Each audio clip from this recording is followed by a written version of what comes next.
좋은 주식이라는 것은 저평가가 돼서 주가 상승 여력이 상당히 높다고 보이는 것이고, 나쁜 주식은 암만 좋은 기업이라도 좋은 뉴스가 100% 반영이 돼 있으면 더 올라갈 여지가 없거든요. 나쁜 기업, 나쁜 주식의 대표적인 예는 꼽고 싶습니다. 삼성전자를 아직도 저평가된 가격에 투자가들이 살 수 있는 기회를 준다고도 볼 수 있죠. 네, 안녕하세요. 한국경제신문 나수지 기자입니다. 오늘은 이남우 연세대 국제학대학원 교수님 모시고 말씀 들어보려고 합니다. 교수님 안녕하세요. 네, 안녕하세요. 네, 좋은 주식, 나쁜 주식이라는 책을 쓰셨어요.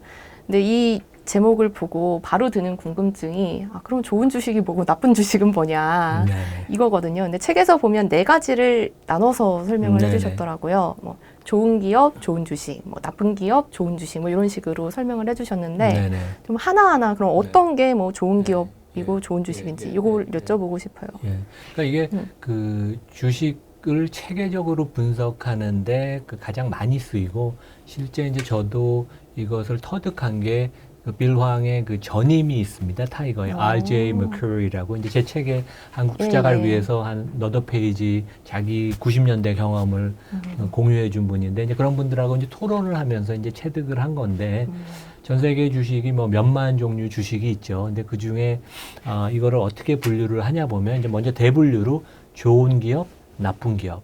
이제 펀더멘털을 분류하는 거죠. 그건 그렇게 어렵진 않습니다. 좋은 기업이라는 거는 회사의 거버넌스도 괜찮고 성장을 많이 하면서 이익률도 높고 그 다음에 비즈니스 모델이 튼튼해서 경쟁을 충분히 이겨낼 수 있고, 이제 그렇지 못한 기업은 나쁜 기업이고. 근데 이제 그것 각각에 대해서 좋은 주식, 나쁜 주식이 있죠. 근데 이제 그거는 상당히 참 그 전문가들도 판단하기 쉽지 않은 건데, 결국 모든 주식 기업도 각각의 가격이 있거든요. 그래서 이제 좋은 주식이라는 것은 저평가가 돼서 1년 뭐 3년을 놓고 볼 때 주가 상승 여력이 상당히 높다고 보이는 것이고, 그다음에 나쁜 주식은 암만 좋은 기업이라도 좋은 뉴스가 100% 반영이 돼 있으면 더 올라갈 여지가 없거든요. 이제 가령 삼성전자는 좋은 기업이죠. 그거는 뭐 기자님이나 저나 모든 분이 동의를 할 텐데, 8만 원에는 당연히 삼성전자가 좋은 기업, 좋은 주식입니다. 아직도 업사이드가 상승 여력이 많지만, 삼성전자가 내년에 12만 원, 뭐 15만 원이 된다면 과연 좋은 기업, 좋은 주식일까? 아마 그때가 되면 좋은 기업은 맞지만 나쁜 주식이 될 수가 있죠. 그러니까 기업 단으로 보면 기업의 펀더멘털을 보는 거고, 이게 좋은 주식이냐는 밸류에이션의 영역이다. 이렇게 이해를 하면 정확하게 표현을 하셨습니다. 근데 삼성전자 8만 원이면 좋은 주식이다라고 하셨는데 그 판단은 어떻게 내려야 될지 제일 궁금해요. 이런 그 삼성전자나 경기를 많이 타는 경기 관련주, 시클리컬 주식이라고 하죠. 이런 것들은 1년을 놓고 주식을 평가하는 게 아니라 큰 사이클에서 언제 이번 사이클이 시작돼 있고 이번 사이클의 정점은 언제인지를 파악하는 게 가장 중요합니다. 그래서 이번 사이클의 정점이 피크 어닝스가 언제이고 그때 이익률이 얼만큼 날 것인지를 판단하는 게 가장 중요하죠. 그게 이제 투자 프레임워크의 가장 기본인데, 삼성전자를 놓고 보면 과거 사이클은 2018년이 이익의 정점이었습니다. 그때 영업이익률이 24%. 근데 이제 뭐 주식은 선행을 하듯이 실제 삼성전자 주가는 2017년 하반기에 정점을 치고 내려갔죠.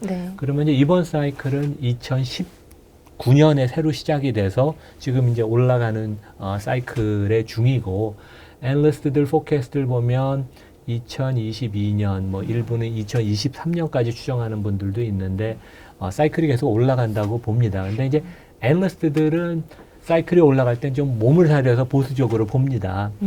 그래서 단순하게 제가 책에서 이제 가정을 한 거는 2022년이 이번 사이클의 정점이고, 보수적으로 봤을 때. 그리고 애널리스트가 좀 보수적으로 가정을 했다는 판단 아래 2018년에 24% 영업이익률이 재현이 된다면 삼성전자 2022년 영업이익이 한 70조 원쯤 나올 겁니다.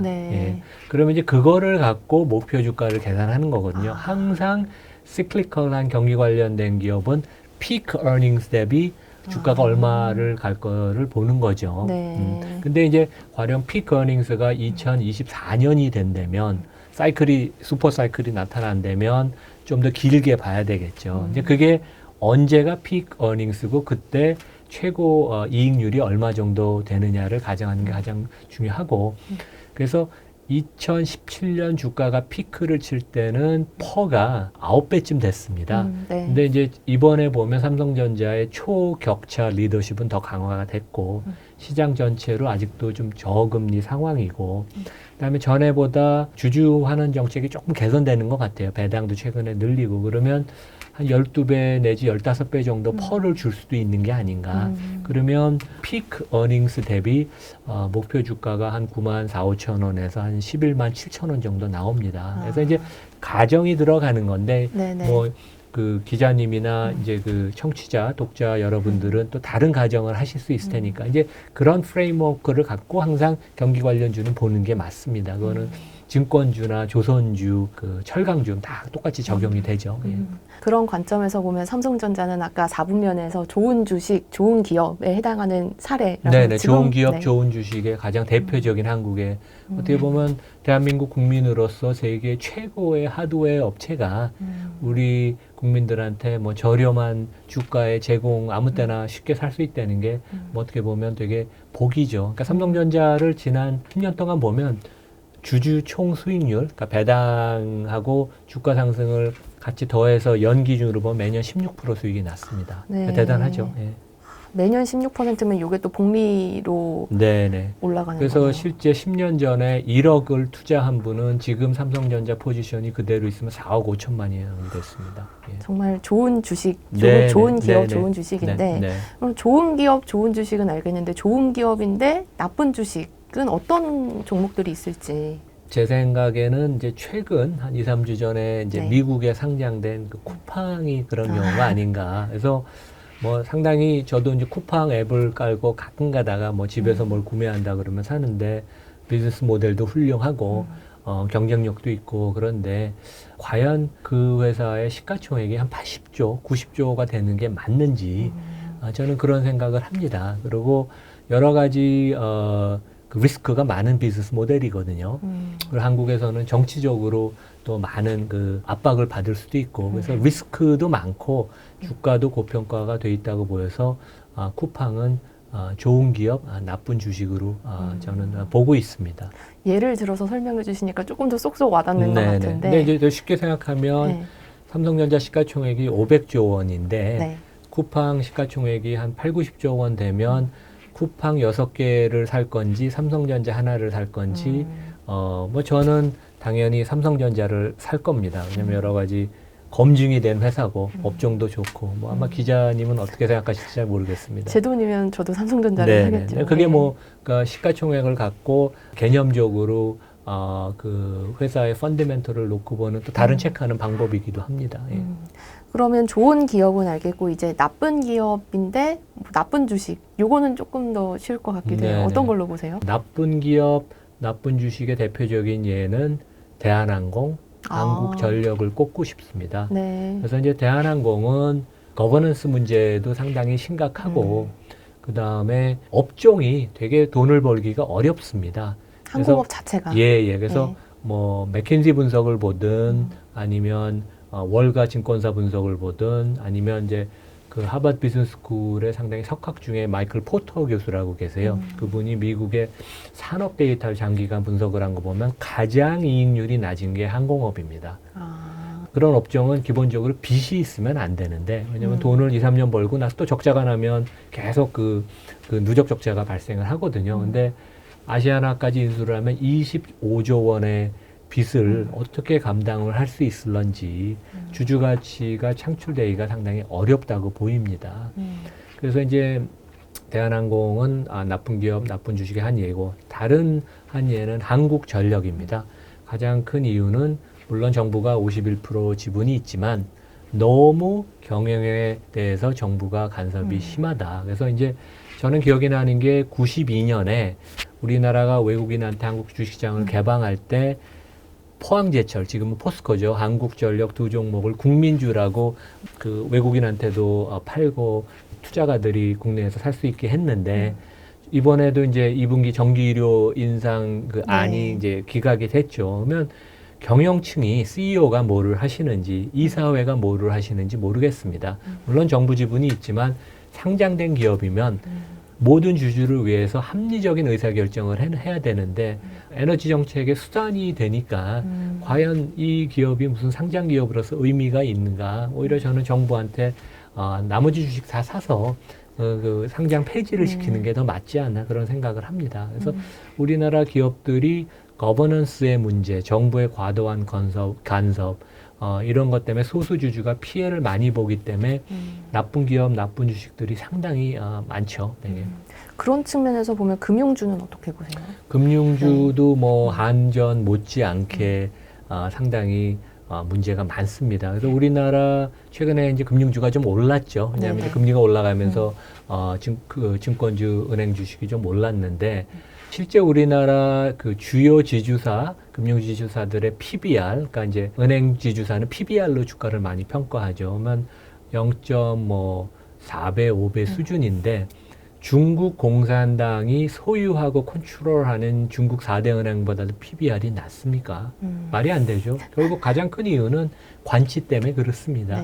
관치 때문에 그렇고 다른 거는 이제 신한지주 같이 작년에 납득하기 어려운 이유로 유상증자를 해서 주주 가치를 희석화시키는 주주 그런 그 경영 활동을 그 의사결정을 한다는 것은 주주 가치가 파괴가 되는 거니까. 그러면 은행주들은 어떻게 보면 뭐 나쁜 기업의 좋은 주식이다라고 볼 수 있을까요? 그러니까 한국에 있는 우리 은행들, 금융지주사는 저는 뭐 이 정도 주가면 나쁜 기업, 나쁜 주식이라고 보이고 오히려 유럽계 은행 중에 아시아에서 비즈니스를 하는데 아직 회복되지 못한 은행들이 있습니다.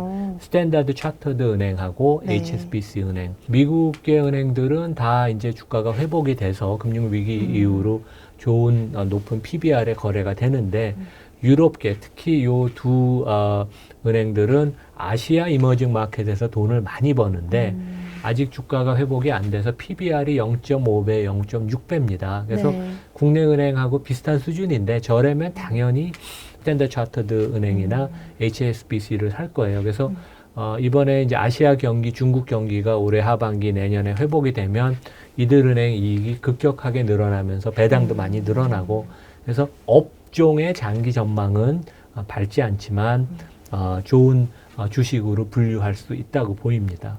그럼 다시 돌아가서 사실 삼성전자는 지금 싸다라고 하셨어요. 네네, 네. 근데 애플과 삼성전자는 똑같이 물론 뭐 반도체가 있으니까 똑같다고 할 수는 없지만 그래도 휴대폰을 만드는 1, 2위 회사인데 네네. 이 삼성전자는 사실은 반도체도 있는데 애플에 네네. 비해서 거의 반값이잖아요. 네네. 왜 이렇게 저평가가 돼 있을까? 그러니까 실제 삼성전자의 비즈니스 포트폴리오가 좋죠. 뭐 반도체, 부품, 가전, 뭐 대단한 그 브랜드도 되게 뛰어나고. 근데 애플은 이제 기본적으로 아이폰에 이제 한 매출의 반 정도를 의존하고 나머지는 아이패드, 뭐 그 다음에 이제 웨어러블, 애플 워치 같은 거, 그 다음에 서비스 부분이죠. 그래서 어떻게 보면 삼성전자의 포트폴리오가 더 좋지 않나 이렇게 생각할 수 있지만 시가총액으로 보면 애플이 삼성전자의 4배에서 한 5배 정도 되고 2조 달러가 좀 넘죠, 애플이. 그 여러 가지 이유가 있을 텐데 첫 번째는 이제 애플이 거버넌스가 미국에서 제일 좋은 회사라고 인식이 됩니다. 그래서 삼성전자도 거버넌스가 좀 좋아지지만 거버넌스의 차이가 좀 있고 두 번째는 애플의 주주 친화 정책이 대단합니다. 그래서 지난 3년간 보면 매년 70조 원이 넘는 돈을 자사주 매입 소각에 사용했어요. 그러니까 각각 연도의 그 순이익보다 큰 금액이죠. 그러니까 엄청나게 주주한테 돈을 돌려준다는 거죠. 그래서 삼성전자도 배당을 좀 늘리지만 최근에는 자사주 매입 소각은 없었습니다. 그래서 애플은 투자가들이 그 믿는 거죠. 그래서 이제 그 주가가 높게 유지가 될 수 있는 거고 가장 근본적인 것은 비즈니스 모델이 틀립니다. 삼성전자는 자본 집약적인 비즈니스 모델. 매년 30조 이상을 설비 투자, 공장 라인에 투자해야 되는 비즈니스 모델이고 애플은 자산 경량화 모델입니다. 실제 본인이 제조는 거의 안 하죠. 최근에는 이제 뭐 그 자체 오퍼레이팅 시스템 반도체는 만들긴 하지만 그 기획을 하고 소프트웨어는 자체가 만들고 그 다음에 판매를 하는 그러한 그 자산 경량화 모델이어서 월가나 국제금융시장은 자산 경량화 모델을 좋아합니다. 한국에 많은 자산 집약적 모델, 이것은 이제 일본, 독일에도 해당이 되는데 그런 자산 집약적 모델은 워낙 투자를 많이 해야 되는 그러한 그 자체 그 어떤 모델의 한계가 있기 때문에 좀 페널티를 받는 경향이 있습니다. 그래서 삼성전자도 소프트웨어를 강화시킨다고 하지만 아직 그 부분이 좀 한계가 있는 것 같습니다. 그래서 애플에 비해서 상당히 싼 가격에 거래가 되고 있다. 네, 이렇게 정리를 할 그래서 수 뭐 있겠네요. 그게 어떻게 보면 삼성전자를 아직도 상당히 뭐 저평가된 가격에 우리 국민들이 투자가들이 살 수 있는 기회를 준다고도 볼 수 있죠. 예.